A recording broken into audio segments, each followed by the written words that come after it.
நாகை மற்றும் அதன் சுற்றுவட்டார இடங்களில் பெய்த கனமழை காரணமாக 50,000 ஏக்கர் சம்பா தாளடி நெற்பயிர்கள் நீரில் மூழ்கியது. இதுகுறித்த கூடுதல் விவரங்களுடன் செய்தியாளர் சகாதேவன் இணைகிறார். சகாதேவன், விவரங்கள். அதாவது நாம் நிற்கக்கூடிய பகுதி ஆறோ குளமோ கிடையாது, விவசாய விளைநிலத்தில் தான் நம்ம நின்றுக்கிட்டு இருக்கோம். நாகப்பட்டினம் மாவட்டம் பெருங்கடம்னு ஒரு கிராமத்தில் விதைத்து 10 நாட்களேயான தாளடி நடவு செய்த வயல் நிலத்தில் நின்று கொண்டிருக்கிறோம். நாகப்பட்டினம் மாவட்டத்தில் கிட்டத்தட்ட 3 நாட்களாக பெய்த கனமழையினால் கிட்டத்தட்ட 50,000 ஏக்கருக்கு மேலாக சம்பா தாளடி நெற்பயிர்களானது தண்ணீரில் மூழ்கி காணப்படுகிறது. குறிப்பாக நாகப்பட்டினம், திருமருகல், சிக்கல், கீழ்வேலூர், அதே போல் மேலப்படாக உள்ளிட்ட பல்வேறு பகுதிகளில் விளைநிலங்கள் முழுவதுமே தண்ணீர் நிரம்பி ஒரு ஆறு போல காட்சியளிக்கிறது.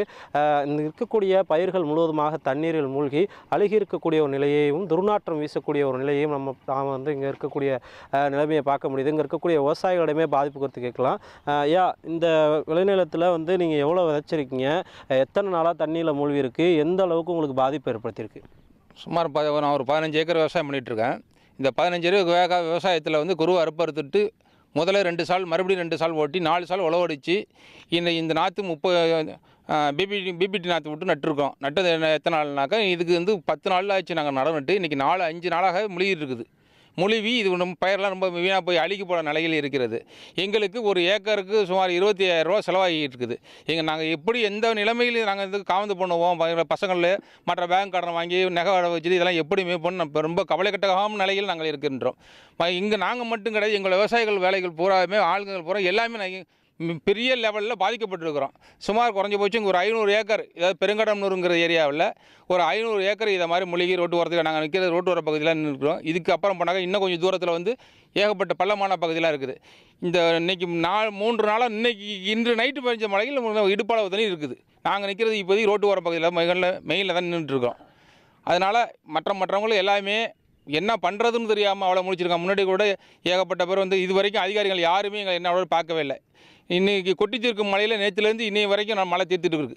இந்த மழையில் எந்த அதிகாரியுமே எங்களை வந்து திரும்பி பார்க்கவே கிடையாது. பெருங்கடம் ஏரியாவில் யாரையுமே பார்க்கவே இல்லை. அதாவது தொடர்ச்சியாக வந்து உங்களுடைய பாதிப்புன்றது மிகுந்த எதிர்பார்ப்போடு வந்து குறுவையிலையும் ஒரு பெருத்த ஏமாற்றம் அடைஞ்சு இந்த சம்பா தாளடியில் மீண்டும் வந்துடலாம் அப்படின்னு நினைக்கிறப்ப தான் இந்த மழை இருந்திருக்கு. இங்கே கூட விவசாயிகிட்ட பேசலாம். ஆனால் எந்த அளவுக்கு மாவட்டம் முழுக்க பாதிப்பு ஏற்படுத்தியிருக்கு, அதிகாரிகள் என்ன சொல்கிறாங்க? இப்போ நாகப்பட்டினம் மாவட்டத்தை பொறுத்த வரைக்கும் 1,62,000 ஏக்கர் அளவுக்கு குருவை சம்பா தாளடி போட்டிருந்தோம். எல்லா பகுதியிலுமே ஒரு மாதம் 15 நாள் மழை பெஞ்சிட்டு இருக்கு. கொஞ்சம் வெயில் அடிச்சு இது 2 நாளாக மிக கனமழை எல்லா பக்கமே பெய்யுது. குறிப்பாக இப்போ நாகப்பட்டினம் மாவட்டத்தை வரைக்கும் பார்த்தோம் அப்படின்னா திருமருகல் ஒன்றியத்தில் இருக்கக்கூடிய ஆலத்தூர் பகுதி, வளப்பாக்கம், பாலையூர், செல்லூர், கோகூர், இந்த பக்கம் வேதாரண்ய பகுதி, பஞ்சநதி குளம், அதுமாதிரி தலைஞாயிறு பகுதி, கீழையூர், திருக்கோவலை, எல்லா இடத்துலையுமே இளம் நாட்டாங்கால் நடவு பண்ணி கூட அப்படியே மூழ்கி கிடக்கு. அழுகி நான் நிற்கிறேன் பார்த்தீங்கன்னா எப்படி அழுகி போயிருக்கு பாருங்கள். சுத்தமாகவே அழுகி வச்சு என்ன செய்ய முடியாமல் இருக்காங்க. கடந்த ஆண்டுக்கு மாநில அரசு மத்திய அரசுக்கு வந்துட்டு ஒரு கோரிக்கை வச்சாங்க, எங்களுக்கு வந்துட்டு இவ்வளோ ரூபா பணம் வேணும், நிவாரணம் வேணும்னு. மத்திய அரசு கொடுக்கவே இல்லை. இந்த ஆண்டாவது எங்களுக்கு இழப்பீடு நிவாரணம் எங்களுக்கு கொடுக்கணும். ஏன்னா நாங்கள் வந்து வெளியில் சொல்ல முடியாத கவலையில் இருக்கும். ஒரு ஏக்கருக்கு 30,000 செலவு பண்ணிவிட்டு இப்போ இன்னும் இந்த மாதத்தில் வந்து பார்த்தீங்கன்னாக்கா இன்னொரு புயல் சின்ன வரும், கனமழை பெய்யுங்கிறாங்க. அந்த கனமழை பெஞ்சதுனாக்கா மிகப்பெரிய அளவில் எங்கள் டெல்டா மாவட்டத்தில் குறிப்பாக நாகப்பட்டினம் பேரழிவு மாவட்டம் கடற்கரை ஓரம் எங்களுக்கு புயல் சின்னம் கரையை கிடக்குங்கிறாங்க. எங்களுக்கு இன்னும் பாதிப்பு அதிகமாக தான் ஆகும். ஏற்கனவே மூழ்கி அழுகி போன நாங்கள் ரொம்ப நாசமாக போய் கிடக்கிறோம். வேதாரண்யம் பகுதியில் உப்பளம் பாதிச்சிருக்குது.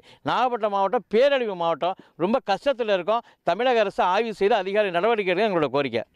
அதாவது தொடர்ச்சியாக தமிழ்நாட்டில் இருக்கக்கூடிய விவசாயிகளை பொறுத்த வரைக்கும் பருவமழை பாதிப்பாக இருந்தாலும் சரி, ஏற்கனவே குறுவையில் அவங்களுக்கு ஏற்பட்ட அந்த நெல் ஈரப்பதத்தில் தளர்வு வழங்கணும் அப்படின்ற ஒரு கோரிக்கையாக இருந்தாலும் சரி, ஒன்றிய குழு டெல்டா மாவட்டங்களில் ஆய்வு செஞ்சுக்கிட்டு போயிட்டு இது வரைக்கும் எந்த விதமான நடவடிக்கையும் எடுக்காத விவகாரமாக இருந்தாலும் சரி, கடைமடை விவசாயிகளுக்கு ஒரு பெரிய ஏமாற்றையும் பாதிப்பையும் ஏற்படுத்தியிருக்கிறது. இருந்த போதிலும் தொடர்ச்சியாக பெய்திருக்கக்கூடிய விட்டு பெய்து கொண்டிருக்கக்கூடிய இந்த கனமழை விட்டால் மட்டுமே அவர்கள் நிலத்தில் இருக்கக்கூடிய மழைநீர் வடிந்தால் மட்டுமே நாங்கள் மீண்டு வர முடியும், வட்டிக்கு கடன் வாங்கிய அந்த துயரத்திலிருந்து மீண்டு வர முடியும் போன்ற பல்வேறு இன்னல்களுக்கு ஆளாகி இருப்பதாக கடைமடை விவசாயிகள் தெரிவித்திருக்கிறார்கள். தகவல்களுக்கு நன்றி சகாதேவன். உடனுக்குடன் செய்திகளை தெரிந்து கொள்ள சன் நியூஸ் பெல் ஐகானை கிளிக் பண்ணுங்க.